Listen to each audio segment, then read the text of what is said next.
오늘의 주요 뉴스입니다. 한국형 발사체 누리호가 3차 발사를 위해서 오늘 아침 발사대로 이동했습니다.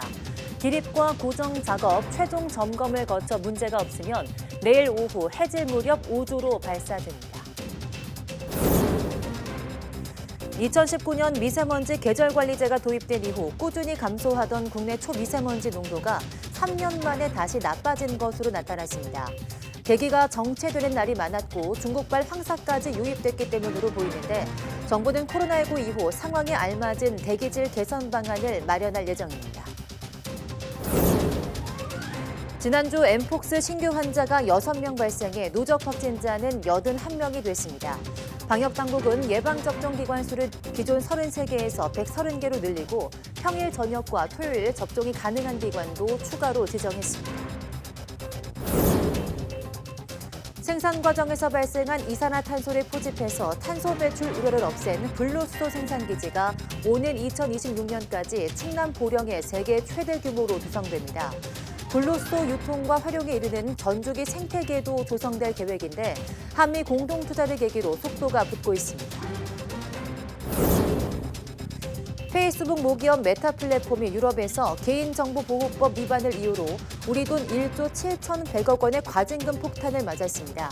이번 액수는 유럽연합 내에서 개인정보보호법 위반으로 부과된 것 가운데 역대 최고액입니다.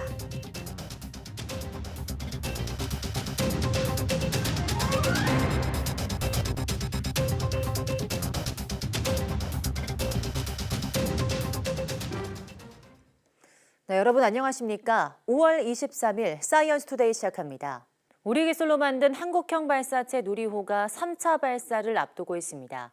기술적 요인을 제외한 마지막 변수는 바로 날씨인데요. 누리호 발사의 변수가 될 날씨 조건은 무엇인지 김민경 기자가 전해드립니다. 누리호가 엄청난 화염을 내뿜으며 우주 공간으로 솟아오릅니다. 300톤이 넘는 추진력으로 중력을 뿌리치기 때문에 흐리거나 비가 내리는 건 문제가 되지 않습니다. 다만 강풍과 번개는 발사에 지장을 줄 수 있는 가장 큰 변수입니다. 평균 초속 15m, 순간 최대 풍속 초속 21m가 넘는 바람이 불면 발사가 중지됩니다. 돌풍이 발사체의 진로를 틀어버릴 가능성이 있기 때문입니다. 비행 경로에 번개가 나타나도 발사가 이뤄지지 않습니다. 발사체를 구성하는 전기 부품에 손상이 발생할 수 있기 때문입니다. 발사가 임박하면 기상청에서 전문 예보관을 파견해 현장에 특화된 기상 예보를 내는 이유입니다. 예보관을 현장에 파견하여 낙뢰, 바람, 구름 등에 대한 기상 요소에 대해 관측 및 예측 자료를 분석하여 현장 맞춤형 정보를 제공하고 있습니다. 발사가 가능한 기온 조건도 있습니다. 영하 10도에서 영상 35도 사이인데 5월 하순 고흥군의 평균 기온은 18.8도, 최고 기온도 24.9도로 발사에 문제가 되지는 않습니다. 날씨 조건을 확인한 뒤에는 우주 물체와의 충돌 가능성도 고려 요소입니다. 발사체가 이륙해 궤도에 진입한 뒤 지구를 한 바퀴 돌 때까지 우주정거장과 200km 이상의 거리를 확보해야 합니다. 또 발사체의 통신과 전자장비에 교란을 줄 수 있는 태양 흑점 폭발과 같은 우주 기상도 면밀하게 살펴야 할 부분입니다. 누리호 발사가 성공하려면 기술적인 완성도는 기본, 날씨의 허락이라는 마지막 관문도 돌파해야 합니다. YTN 김민경입니다. 이번 누리호 3차 발사를 첫 실전 발사라고 말합니다. 실제 임무를 수행할 위성을 우주 궤도에 안착시켜야 하기 때문인데요. 누리호의 첫 손님인 차세대 소형 위성 2호를 양효영 기자가 소개해드립니다. 1992년 우리나라 최초의 인공위성 우리별 1호가 발사됩니다. 이후 우리별은 과학기술 위성에 이어 차세대 소형 위성으로 진화해 왔습니다. 소형급 위성이지만 발사는 모두 해외 로켓을 이용했습니다. 지난 2018년 차세대 소형 위성 1호는 미국 스페이스 X사의 팰컨 9에 실렸습니다. 스페이스X 같은 팰컨 9 같은 경우 보면은 어느 궤도로 언제 올라가니까 이 궤도를 이용을 하고 싶으면 여기를 예약을 해 이렇게 지금 슬롯이 이렇게 열어놓고 이렇게 하고 있거든요. 누리호는 우리가 자유롭게 활용할 수 있는 첫 발사체입니다. 두 번의 발사로 신뢰성이 어느 정도 확보되자 차세대 소형 위성 2호를 누리호의 첫 손님이자 주인공으로 선정한 이유입니다. 180kg 무게의 차세대 소형 위성 2호는 국내 기술로 개발된 SAR, 영상 레이더가 처음으로 탑재됐습니다. 덕분에 빛과 구름 영향 없이 야간이나 악천 후에도 지상 관측이 가능하고 지상에 있는 버스를 구분할 수 있을 정도로 높은 해상도를 가졌습니다. 또 우주 방사선 관측기도 실려 태양 활동 상승 주기, 우주 방사선 변화 등 우주 환경 영향도 연구합니다. 국산화한 영상 레이더를 기술 검증하고 지구 관측을 수행하는 것이 바로 이 중점 임무입니다. 우리 위성을 우리 발사체로 발사한다는 것은 우리가 우주로의 접근권을 확보했다는 의미가 되기도 합니다. 누리호에는 우주날씨 관측용 군지 위성인 도요센 4기와 함께 국내 스타트업이 개발한 큐브 위성 3기도 함께 실렸습니다. 차세대 소형 위성 2호를 시작으로 위성 8기는 발사 13분 3초 뒤부터 순차 분리되며 위성 교신 성공 여부는 발사 다음 날쯤 발표될 예정입니다. YTN 사이언스 양우영입니다. 정부가 미세먼지 계절관리제를 시행한 이후 처음으로 국내 초미세먼지 농도가 전년보다 나빠진 것으로 나타났습니다. 기온 상승과 중국발 미세먼지 유입 때문으로 보이는데요. 정부는 코로나19 이후 상황에 알맞은 대기질 개선 방안을 마련할 방침입니다. 신지원 기자입니다. 지난해 12월부터 올해 3월까지 국내 초미세먼지 평균 농도가 1년 전보다 6% 짙어졌습니다. 지난 2019년 계절관리제를 도입한 이후 3년 연속 꾸준히 감소하다가 처음으로 상승세로 전환한 겁니다. 초미세먼지 농도가 좋았던 날을 보면 작년 12월과 올해 1월까지는 전년보다 많았지만 2월과 3월에는 줄었습니다. 초미세먼지 평균 농도가 세제곱미터당 36 마이크로그램 이상인 나쁨 일수 역시 2월에 7일, 3월에는 8일로 전년보다 많아졌습니다. 평균 기온은 높아지고 풍속은 줄어 대기 정체 일수가 많아졌기 때문으로 추정됩니다. 중국발 미세먼지의 영향도 있습니다. 근데 올해 2월 때부터 갑자기 기온이 올라가더라고요. 중국도 온도가 올라가면서 거기도 대기 정체가 발생이 되고 바람 단풍 이러면서 고농도가 좀 발생을 해버리고 시간이 지나면서 우리나라로 천천히 넘어오다 보니까 지난해 말에는 중국에서 발현한 황사가 북서풍을 타고 한반도로 유입되면서 겨울철 황사가 기승을 부리기도 했습니다. 정부는 초미세먼지는 나빠졌지만 대기 오염물질은 감소세를 유지했다면서 코로나19 여파로 일시 중단됐던 공공기관 차량 이부제를 재개하는 등 비상저감 조치를 이어가겠다고 밝혔습니다. 또 주변국과 협력을 강화하고 미세먼지 계절관리제 가운데 1년 내내 시행할 수 있는 정책을 검토하고 있습니다. YTN 신지원입니다.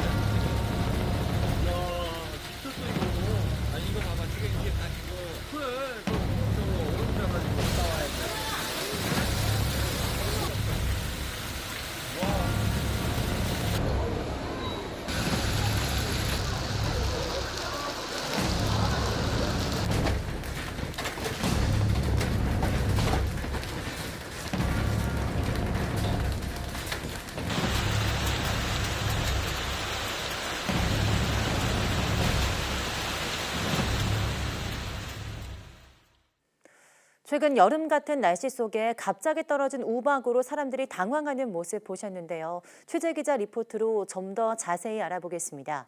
아파트 공사장 상수도관 누수로 인근 도로가 물에 잠겼다는 소식과 함께 전해드리겠습니다. 박서경 기자입니다. 도로 위로 물이 분수처럼 콸콸 뿜어져 나옵니다. 경사를 타고 빠르게 흘러내리면서 물줄기는 더 거세집니다. 서울 서대문구 아파트 재개발 공사 현장 상수도관 누수로 인근 지역이 물바다가 된 건 어젯밤 9시 40분쯤입니다. 추계예술대학교부터 이화여자대학교까지 주택과 상가 450여 곳에 물 공급이 끊겼습니다. 전봇대 주변으로 물이 차오르고 도로 갈라짐 현상까지 보이자 주민들의 불안은 커졌습니다. 버스가 터진 것처럼 온천 터진 것처럼 물이 많이 솟아서 올랐습니다. 전봇대 사이에서 물이 나오는 거 봤을 때는 감전의 위험이 아마 있을 것 같고 추후에 이제 싱크홀 문제도 있는 것 같습니다. 서울 상수도 사업본부는 보수를 위해 상수도관을 지상 가까이 옮기다가 빠른 유속 탓에 연결 부위가 수압을 견디지 못하고 빠진 것으로 보고 있습니다. 하늘에서 하얀 덩어리들이 떨어집니다. 와, 나 진짜 머리가 아프겠는데, 맞으면? 어제 저녁 7시부터 서울 송파구 등 동남권 일대에 지름 1cm 안팎의 우박이 쏟아졌습니다. 소나기와 함께 쏟아진 우박은 천둥과 번개까지 동반했습니다. 평소 드문 우박에 퇴근길 시민들은 깜짝 놀라 인근 상가로 대피하기도 했습니다. 천둥 번개 번쩍거리다가 갑자기 비가 우르르 내리는 것처럼 보이더니 앞에 있는 자동차 위로 텅텅텅텅텅텅 거리면서 떨어졌어요. 다행히 피해 신고는 접수되지 않았습니다. 우박이 내린 건 대기가 불안정한 상태에서 상층에 머문 찬 공기가 원인입니다. 기상청은 오늘도 대기가 불안정해 일부 지역에는 우박이 내리는 곳이 있겠다며 농작물이나 시설물 피해가 없도록 주의하라고 당부했습니다. YTN 박서경입니다.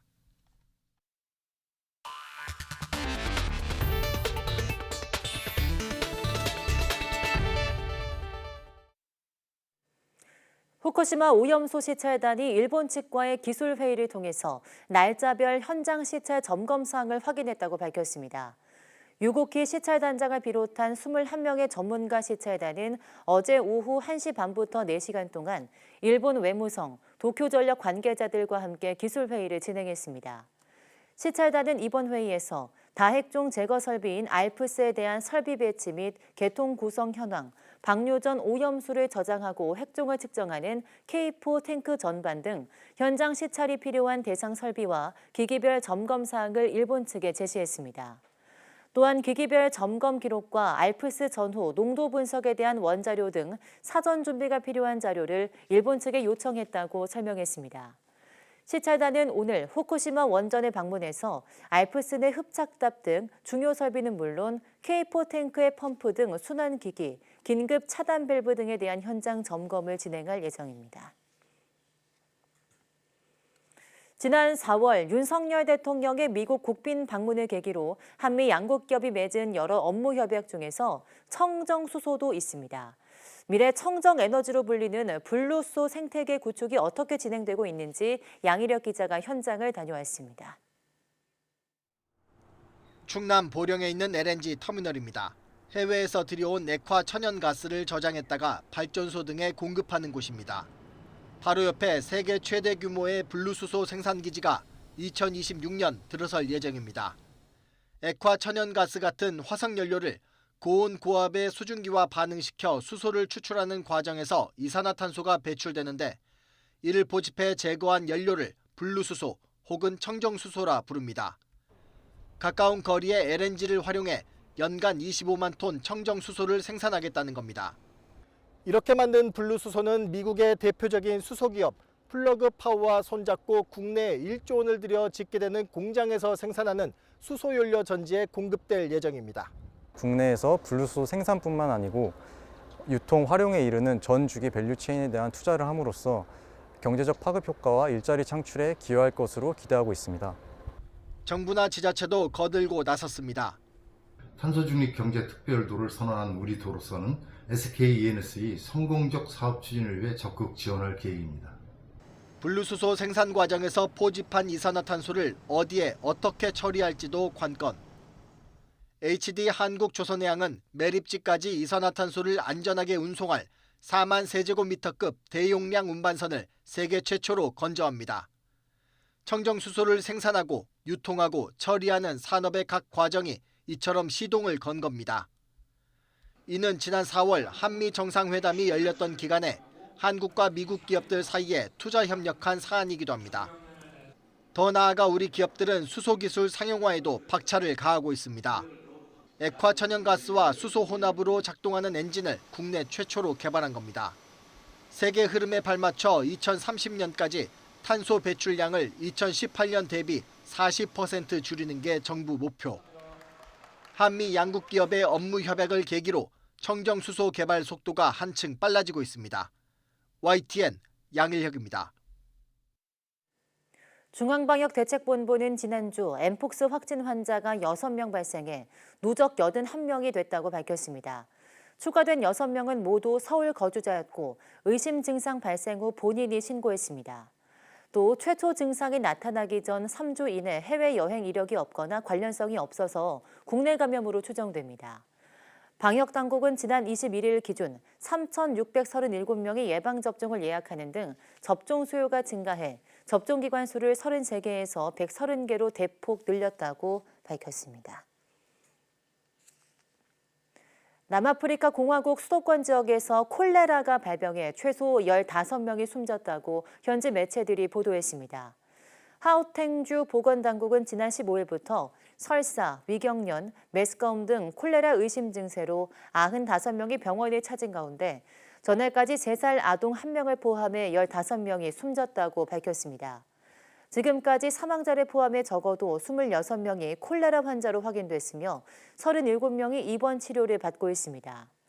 환자들은 대부분 함만스크랄 지역에서 발생했고 하우탱주 남쪽 프리스테이트주에서도 6명이 확진됐습니다. 콜레라는 설사와 구토 증상을 동반하는 감염병으로 콜레라균에 오염된 물이나 음식으로 전파되는데 제때 치료받지 않으면 탈수 등의 증세로 사망에 이를 수 있습니다.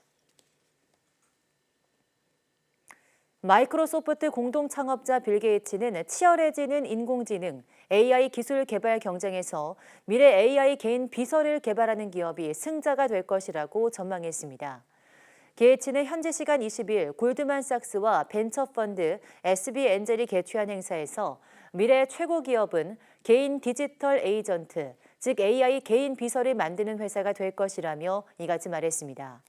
그러면서 AI 개인 비서는 사용자의 행동을 근본적으로 바꿀 수 있다며 누가 그 기술을 획득하느냐 하는 것은 중요하다고 덧붙였습니다. 게이츠는 또 구글과 아마존을 겨냥한 듯 AI 비서가 개발되면 구글의 검색 사이트나 세계 최대 전자상거래 사이트에 접속할 필요가 없을 것이라고도 말했습니다. 게이츠는 다만 AI 비서가 실제로 사용되기까지는 시간이 필요할 것이라며 그때까지 기업들은 챗 GPT와 같은 생성 AI 기술을 계속 접목할 것이라고도 말했습니다. 페이스북 모기업 메타 플랫폼이 유럽에서 개인정보보호법 위반을 이유로 역대 최대의 과징금 폭탄을 맞았습니다. 아일랜드 데이터보호위원회는 현지 시간 22일 메타에 개인정보보호법 위반을 이유로 12억 유로, 우리 돈 1조 7,100억 원의 과징금을 부과했습니다. 또 메타는 앞으로 6개월 이내 이용자들의 관련 데이터를 미국에 전송하는 것을 중단하고 관련 데이터를 삭제하라고 명령했습니다. 이번 과징금 액수는 유럽연합 내에서 개인정보보호법 위반으로 부과된 것 중 역대 최고액입니다. G7 정상회의 폐막과 함께 중국이 미국 반도체 기업 마이크론에 제재를 가하며 반격에 나섰습니다. 미중 반도체 패권 경쟁의 확전을 우려하는 목소리와 함께 한국 기업이 반사 이익을 누릴 거란 전망도 나오는데 과연 그럴지 베이징 강정규 특파원이 보도합니다. 중국 당국이 국가안보를 이유로 미국 마이크론 반도체에 대한 구매 중단 조치를 내렸습니다. 지난 3월 31일부터 시작된 보안 심사 결과인데 공교롭게도 G7 정상회의 폐막날 발표했습니다. G7이 사실상 중국을 겨냥해 경제 강압에 공동 대응을 천명하자 반격에 나선 모양새입니다. 40조 원이 넘는 지난해 마이크론 전체 매출 가운데 중국 시장의 비중은 25%에 달합니다. 메모리 반도체 불황 속에 중국 시장을 잃으면 미국 경제에도 독이 될 수 있다는 메시지입니다. 최근 미중 간 고위급 접촉이 잇따르는 만큼 확전 신호라기보단 협상용 지렛대로 읽힙니다. 美方应当立即撤销制裁，采取实际行动，为对话沟通扫清障碍，营造氛围，创造有利的条件。 메모리 반도체는 삼성전자와 SK하이닉스, 마이크론이 3강 구도를 형성하고 있습니다. 중국의 이번 제재가 우리 기업에 어부지리로 작용할 거란 말이 나오는 배경입니다. 그러나 한국 기업이 마이크론의 빈자리를 메우지 못하도록 미국 정부가 압력을 행사할 가능성이 제기되고 있습니다.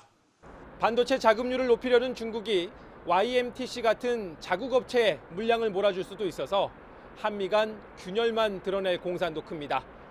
베이징에서 YTN 강정규입니다.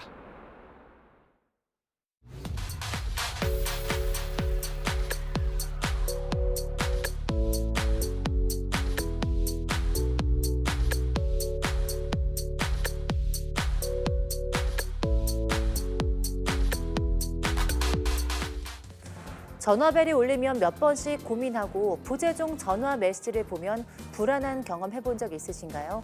바로 통화를 하는 것을 힘들어하는 콜 포비아 증상인데요. 오늘 오후 사이언스투데이 한길 사람소근에서는 최근 증가하고 있는 전화 공포증 콜 포비아에 대해 이야기 나눠보겠습니다. 많은 시청 바랍니다. 함께해 주신 여러분 고맙습니다.